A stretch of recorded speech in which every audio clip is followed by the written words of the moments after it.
Assalamualaikum warahmatullahi wabarakatuh. Jumpa lagi dengan saya Fadil Tak, channel yang membahas seputar kesehatan yang diselingi dengan candaan, humor, dan tutorial wala tentunya.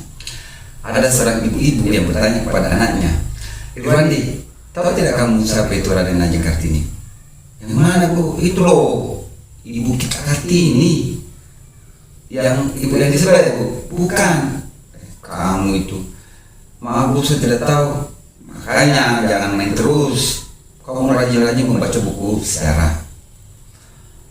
Bu, tahu tidak? Ibu Ningsih." "Ibu Ningsih yang mana?" "Makanya, Bu, rajin-rajin baca WA-nya Bapak." Kena deh. Oleh karena itu, pesan saya, jangan sering-sering bertanya sama anak-anak. Lebih baik bertanya sama Bapak. Oke, di video sebelumnya saya sudah membahas tentang definisi berpikir kritis dalam keperawatan. Lalu kemudian ada pendapat para ahli dan pakar tentang berpikir kritis. Lalu ada juga saya sudah jelaskan bagaimana karakteristik berpikir kritis. Nah, di video kali ini saya akan memaparkan tentang bagaimana model berpikir kritis. Mau tahu? Jangan lupa subscribe ya, yang belum, dan yang sudah subscribe jangan lupa like, share, dan komen jika ada hal-hal yang ingin ditanyakan. Oke, check it out.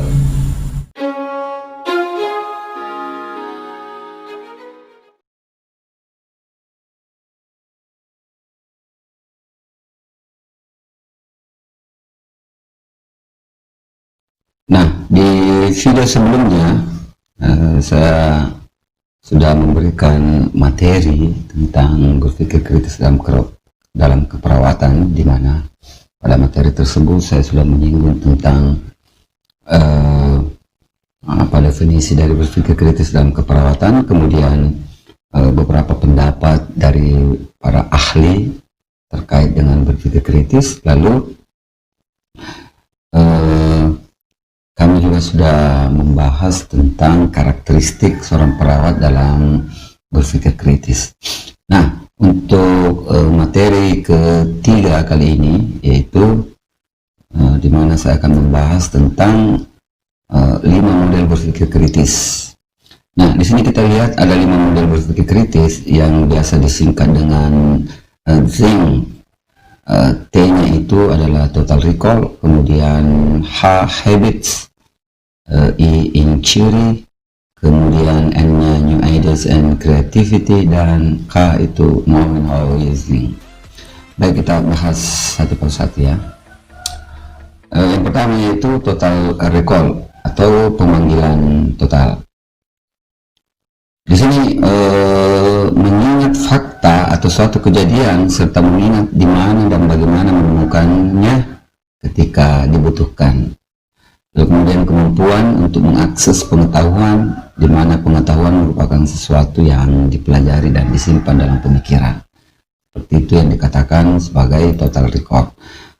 Artinya setiap orang punya klaster pengetahuan yang berbeda-beda dalam pikirannya. Total recall seseorang tergantung pada memori ataupun ingatannya. Memori itu merupakan proses yang kompleks. Jika Anda selalu kesulitan dalam mengingat sesuatu, saya sarankan jangan menyerah. Nah, ada beberapa cara atau berbagai cara untuk membantu kita mengingat sesuatu. Seperti ini contohnya. Kita meletakkan suatu fakta pada suatu pola tertentu, artinya supaya memudahkan mengingat segala sesuatu yang telah kita pelajari dan pengalaman yang telah lalu, kita membuat pola. Contohnya seperti ini, polanya pola Ting kita pakai ya. Pola untuk mengingat model berpikir. Ini ada angka-angka seperti ini, 555 068 585 27. Nah, kalau seperti ini memang agak susah dihafalnya, tetapi kalau jika kita membuat pola seperti ini, nah, kita lingkari ini 55 kemudian 506 agar datar 8527, ini lebih mudah mengingat dengan seperti ini caranya. Lalu kemudian coba ingat-ingat kata-kata ini. Di sini ada kata-kata mobil, kereta, garpu, jeruk, piring, apel, sendok, pesawat, gelas, pisang, sepeda, dan semangka. Nah, jika ini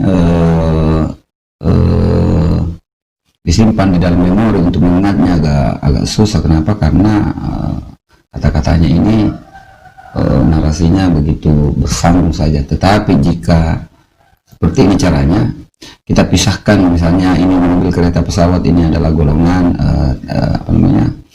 transportasi, kemudian ini alat-alat makan, garpu, piring, sendok, dan ini jenis-jenis buah-buahan, jeruk, apel. Jadi ini dengan mudah kita bisa mudah mengingatnya. Ada 12 kata, ada 4 transportasi, ada alat makan dan buah-buahan, mudah ya dihafalnya.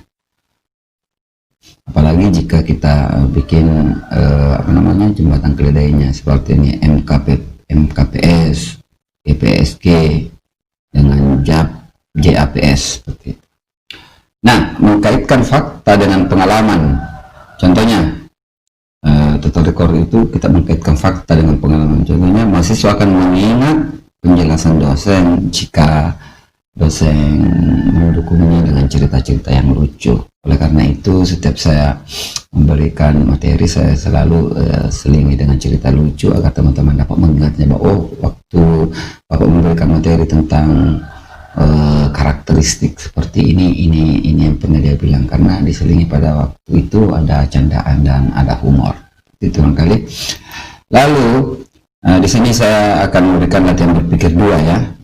Dapatkan Anda mengingat berapakah nomor HP suami atau istri atau pacar Anda. Nah, ini agak susah memang biasanya menghafal nomor suami atau istri, tapi kalau biasanya pacar itu agak-agak mudah sih, karena ya teman-teman tahu sendiri.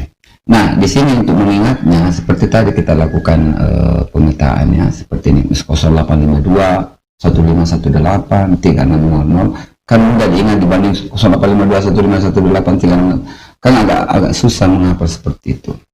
Lalu kemudian berapa denyut jantung janin. Nah, untuk mengetahui denyut jantung pada janin, bayi, balita, dan seterusnya, nanti kita bikin pemetaan. Misalnya janinnya atau bayi di bawah 1 tahun, misalnya ya, antara 100 sampai 160, kemudian di bawah 180 sampai 100 umur berapa, dan seterusnya. Nah, seperti itu untuk membuat polanya ya. Lalu kemudian berapa jumlah hari di dalam bulan September ya, di sini maaf, berapa jumlah hari di dalam bulan September itu. Kemudian nanti kita akan membuat pola-polanya. Januari misalnya kita menggunakan apakah tangan, biasanya tonjolan tangannya biasa digunakan. Misalnya Januari 31, turun lagi 28 atau 29, naik lagi 31, 30, 31, seperti itu. Supaya teman-teman mudah mengingat secara total. Kemudian obat apakah yang diberikan dengan segera pada pasien angina pektoris. Nah, seperti itu. Biasanya kita pakai obat-obat apa ya yang dibawa dipasang lidah dan seterusnya. Gimana Anda akan mencari batas normal jumlah sel darah merah? Soalnya teman-teman membuat pemetaan sel darah merah itu ada berapa ya? Ada 3. Sel darah itu ada terdiri dari 3. Misalnya ini eritrosit, sel darah merah atau eritrosit, kemudian sel darah putih, leukosit, kemudian butir-butir pembeku atau trombosit. Nah, nanti dibagi. Oh, kalau eritrosit kalau kurang, misalnya anemis, kalau lebih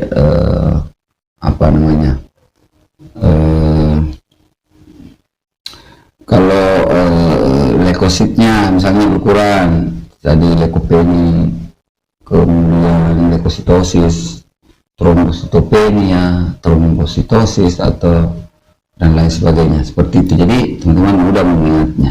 Lalu kemudian bagaimana Anda mengingat 12 saraf kranial? Jadi teman-teman tinggal membuat polanya seperti itu. Misalnya untuk mengingat 12 pasang saraf, bikin polanya O3 T2 apakah misalnya ya, O3 T2 O olfaktoris, opticus, oculomotoris, trochlearis, trigeminus, facialis, abscessus, dan seterusnya. Seperti itu cara berpikirnya ya. Lalu kemudian Di sini pikirkan berapa pertanyaan yang Anda ketahui jawabannya secara cepat, berapa yang Anda anggap oke karena masih ada waktu untuk mencari, lalu kemudian berapa fakta yang dapat Anda ingat, pola apakah yang Anda gunakan untuk meningkatkan kemampuan mengingat Anda. Seperti itu. Nah, yang kedua, cara berpikirnya yaitu secara habits atau kebiasaan. Pendekatan berpikir yang diulang-ulang dengan sering atau sesuatu yang dilakukan tanpa berpikir, itu namanya sudah kebiasaan. Walaupun bukan dilakukan tanpa dipikir, tetapi hal tersebut telah mendarah daging sehingga terlihat seperti tidak disadari secara spontannya. Itu membuat seseorang melakukan sesuatu tanpa harus mencari metode baru. Ini kebiasaan. Lalu kemudian contohnya habits atau kebiasaan itu di keperawatan, misalnya sudah terbiasa melakukan resusitasi jantung paru, mengukur tekanan darah, nadi pernapasan dalam tanda-tanda vital ya, kemudian memasang kateter. Untuk kegiatan yang di atas untuk pertama kalinya mungkin harus dipelajari, bukan habits, tetapi setelah beberapa kali sudah menjadi kebiasaan ya, atau habits.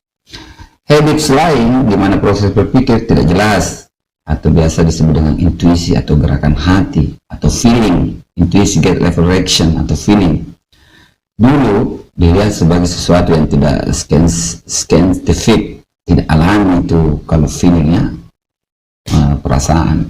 Nah, sekarang itu lebih diperhatikan. Berdasarkan penelitian yang dilakukan oleh Benner et al. Pada tahun 96, melakukan penelitian pada perawat tentang pikiran-pikirannya termasuk intuisi atau feelingnya atau gerakan hatinya. Kesimpulannya, beliau menegakkan suatu alasan juga dibutuhkan intuisi. Seperti itu. Nah, kita masuk ke latihan berpikir 3. Kebiasaan diri Anda. Sekarang teman-teman identifikasi 3 hal yang di kehidupan Anda yang dapat disebut sebagai habits atau kebiasaan. Lalu kemudian gambarkan kepada teman Anda tentang kemampuan Anda untuk mengenali intuisi dan bagaimana Anda menggunakan intuisi Anda tersebut. Nah, pikirkan bagaimana hal-hal ini menjadi suatu kebiasaan, mengapa aktivitas ini bermanfaat, apa cara terbaik bagi Anda untuk mengembangkan kebiasaan. Seperti itu, teman-teman, latihan di rumah ya. Nah, yang ketiga, inquiry, artinya pencarian informasi, searching ya. Dia selalu mencari-cari informasi, memeriksa isu-isu secara mendalam dengan menanyakan hal-hal yang terlihat nyata, termasuk menggali dan menanyakan segala sesuatu, khususnya asumsi seseorang terhadap sesuatu tertentu. Kemudian cara berpikir primer yang digunakan untuk menegakkan sesuatu kesimpulan, walaupun kesimpulannya dapat dibuat tanpa inquiry. Dengan inquiry atau penyelidikan, hasil akan lebih baik dan akurat. Sebagian besar situasi di praktek keperawatan butuh inquiry atau penyelidikan. Jika ditegakkan berbagai kesimpulan, butuh penyelidikan untuk dapat yang paling akurat. Contohnya, amati situasi keperawatan berikut ini. Jam 3 pagi di suatu rumah sakit, perawat alim melihat lampu kamar Tuan T masih menyala. Ia berjalan menemui Tuan T dan berkata, "Saya perhatikan lampu kamar Bapak masih menyala. Bagaimana keadaan Bapak?" Tuan T tersenyum dan berkata, "Saya baik-baik saja." Perawat memperhatikan bahwa ada sekumpulan tisu bekas di lantai dan spray klien berantakan. Mata klien bengkak dan merah. Kesimpulan apa yang dapat perawat buat? Jadi di sini butuh penyelidikan ya, need inquiry, untuk mengumpulkan. Dengan penyelidikan, perawat harus mempertimbangkan sekurang-kurangnya 4 kesimpulan di bawah ini dari kasus yang di atas ya.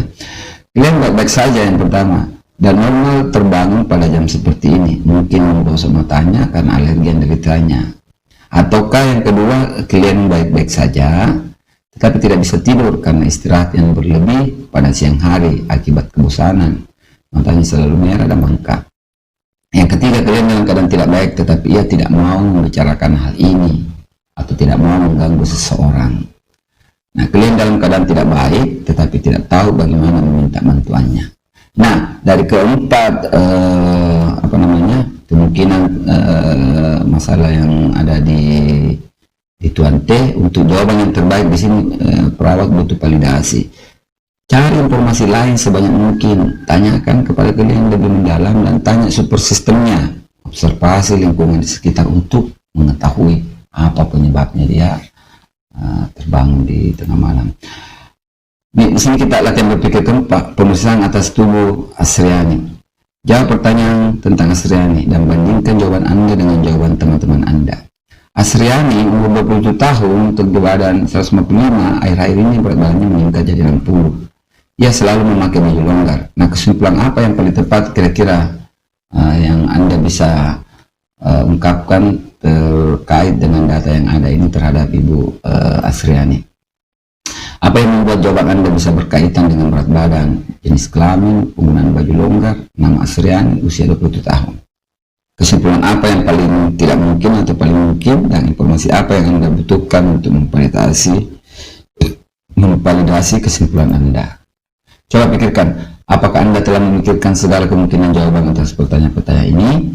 Saat Anda bandingkan jawaban Anda dengan teman-teman Anda, apakah ditemukan perbedaan? Ingat, sharing itu bukan untuk melihat seseorang lebih baik dari yang lain, tetapi untuk memulai sesuatu kolaborasi, kerjasama. Jadi tidak apa-apa saling sharing kepada teman-teman. Kira-kira Bapak si Tuan T itu kenapa ya? Seperti ini. Jadi bukan untuk melihat seseorang lebih baik dari yang lain, tetapi untuk memulai suatu kolaborasi, karena perlu kolaborasi antar sesama perawat dengan tim kesehatan lainnya atau profesi lainnya. Nah, yang keempat, new ideas and creativity, artinya ide-ide baru dan kreativitas. Model ini membuat seseorang berpikir melebihi buku atau sumber.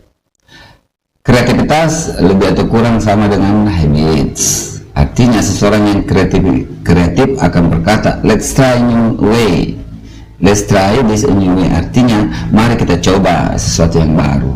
Itu seseorang yang kreatif. Tetapi seseorang yang habitualis akan berkata, this is the way things have always been done. Artinya cara ini sudah sering saya lakukan. Seperti itu.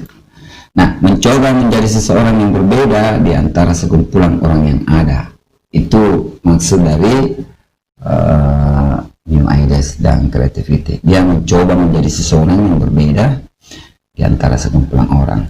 Kemudian sangat penting dalam keperawatan, akar asuhan keperawatan karena pasien unik. Kita harus menemukan perawatan yang paling sesuai. Walaupun sudah ada standarnya, tapi kita cari yang paling sesuai. Kenapa? Karena tidak semua cocok untuk semua orang. Contoh, ada pasien nyeri, kita untuk mengalihkan rasa nyerinya, kita memberikan perawatan dengan sentuhan kepada pasien, kita mengusap-usap di daerah yang nyeri seperti itu. Nah, satu orang pasien yang pertama mungkin merasa nyaman, enak, nyerinya berkurang, tetapi pasien yang lain belum tentu menerimanya. Sehingga di sini di dalam keperawatan itu kita kenal namanya manusia itu unik. Jadi harus kita temukan perawatan yang paling sesuai. Karena apa yang kita lakukan tidak semua cocok untuk semua orang. Nah, contoh klien Alfian, dia duduk di kursi roda dan tidak pernah berbicara dengan siapapun. Ia tinggal di rumah perawatan. Setiap hari kerjanya hanya mondar-mandir terus, nggak jelas apa ya. Di atas kursi rodanya. Suatu hari perawat Anggun berlutut di depan kursi roda klien Alfian. Kemudian menurut klien melakukan kontak mata dan dengan senyum yang lebar berkata, mari kita bernyanyi.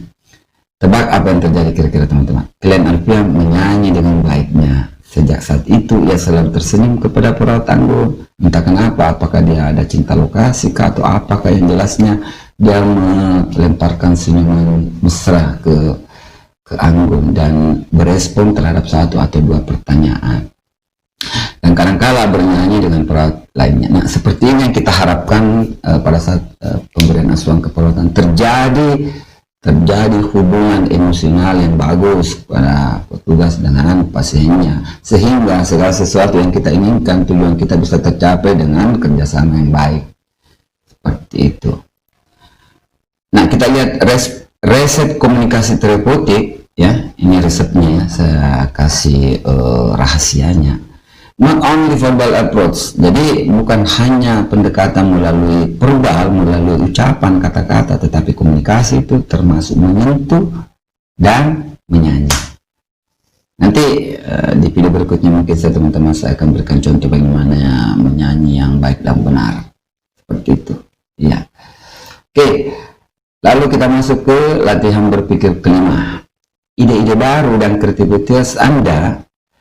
Gambarkan situasi di mana Anda menjadi seseorang yang kreatif dan punya ide-ide baru. Tidak harus berkaitan dengan keperawatan ya. Contohnya, kita pikirkan apa yang Anda rasakan ketika kreativitas Anda muncul atau muncul ide baru. Berapa kali kira-kira sehari Anda menjadi orang yang kreatif dalam 1 minggu, dalam 1 bulan? Dan berapa banyak energi yang Anda butuhkan untuk menjadi kreatif? Apa bahayanya menjadi seseorang yang kreatif? Nah, teman-teman latihan berpikir di rumah ya. Seperti itu. Yang terakhir, knowing how you think, artinya mengetahui apa yang Anda pikirkan. Ketahui dulu apa yang Anda pikirkan. Berpikir tentang bagaimana seseorang berpikir, seperti itu. Itu namanya metacognition, berada di antara proses mengetahui, tahu bagaimana Anda berpikir. Seperti itu. Scott pada tahun 83 mengatakan menyarankan penggunaan pendekatan refleksi, knowing how you think, untuk kerja profesional yang sulit, menemukan masalah dan solusinya dalam buku sumber. Lalu kemudian perawat yang baik akan gunakan pendekatan refleksi dengan cara terus-menerus mengadaptasikan pikiran mereka kepada kebutuhan klien dan asuhan keperawatan yang terus berubah. Untuk mempermudah refleksi dan mengembangkannya, kaitkan hal-hal abstrak, sesuatu yang ada di pikiran pada sesuatu tertentu, situasi tertentu. Contoh, kenapa saya merasa tidak nyaman pada situasi tersebut? Bagaimana saya melupakan hal tersebut? Apa yang saya asumsikan dan mengapa? Apakah pasien berpikir sama dengan saya? Tuh. Pertanyaannya akan berubah-ubah sesuai dengan situasinya. Semakin banyak situasi yang direfleksikan, model K tadi semakin berkembang. Knowing ya, K. Contoh, bagaimana seorang perawat menggambarkan gaya berpikirnya? Saya tahu bahwa saya memiliki kecenderungan untuk melompat pada kesimpulan karena saya membuat segalanya rapi sesegera mungkin. Ketidakmampuan untuk menentukan apa yang sedang terjadi akan membuat saya cemas. Dan saat saya cemas, saya cenderung berfokus pada sisi negatif sesuatu, seperti tidak punya waktu yang cukup untuk melakukan segalanya, sehingga sering saya membuat kesimpulan yang prematur. Apa yang saya lakukan saat ini adalah berusaha mengarahkan isi pikiran saya di depan pasien. Saya berkesempatan pada pasien-pasien saya untuk tahu apa yang saya pikirkan, sehingga mereka dapat memvalidasi dan mengoreksi kesimpulan-kesimpulan saya. Saya juga berkata pada diri saya, apakah saya punya bukti-bukti yang mendukung kesimpulan yang saya buat? Saya juga tidak punya ingatan yang baik untuk hal-hal tertentu, seperti nilai lab, sehingga saya punya masalah mengkaitkan hal-hal tersebut dengan kondisi pasien. Oleh sebab itu, saya selalu membawa buku referensi. Dulu saya takut untuk mengatakan saya tidak tahu, karena saya berpikir bahwa saya harus tahu segala sesuatu yang ditanyakan pasien. Tetapi sekarang saya gunakan situasi tersebut menjadi situasi belajar bagi saya dan pasien. Saya katakan, mari kita lihat apakah kita dapat temukan jawabannya bersama. Jadi, manfaatkan kerjasama, masukan, dan kontribusi pasien. Latihan berpikir ke-6, bagaimana Anda berpikir? Nah, tulis dan jelaskan pada seseorang bagaimana Anda berpikir, kemudian hati-hati, berfokuslah pada bagaimana Anda berpikir, bukan pada apa yang Anda pikirkan. Nah, beda itu, berfokus pada bagaimana cara Anda berpikir. Tadi, dari awal kita menggunakan pola-pola supaya mudah total recall-nya dan seterusnya, dan bukan pada Anda ya, apa yang Anda pikirkan. Pikirkan apakah hal ini sudah dilakukan. Ya, pada sebagian besar orang. Mengapa Anda berpikir bahwa hal ini sulit untuk dilakukan? Satu, alasannya adalah karena keterbatasan terminologi untuk menggambarkan bagaimana seseorang berpikir. Nah, seperti itu. Berpikir dalam konteks, berpikir mengetahui bagaimana Anda berpikir, membantu kita memilih lingkungan kerja yang dapat memaksimalkan secara berpikir kita. Contohnya, jika Anda berpikir dengan baik pada lingkungan tenang dan terstruktur, mungkin Anda tidak ingin mencari kerja di UGD. Seperti itu. Kemudian membantu kerja kolaborasi. Contoh, jika Anda merasa diintimidasi ketika orang-orang bersikap konfrontasi langsung, mungkin Anda dapat mempersiapkan diri Anda dengan cara tarik nafas dalam dan menghitung sampai dengan 3 jika menghadapi situasi tersebut. Atau Anda berlatih untuk berkata, saya butuh waktu untuk memikirkan hal ini, saya tidak dapat menjawabnya dengan segera. Hal penting dalam refleksi, tahu apa yang Anda dan pasien pikirkan. Nah, Seperti itu barangkali yang bisa saya sampaikan pada kesempatan kali ini. Mudah-mudahan di temuan berikutnya saya akan membahas tentang hambatan menuju kualitas berpikir yang tinggi. Seperti itu. Jadi ini yang telah kita bahas pada hari ini, yaitu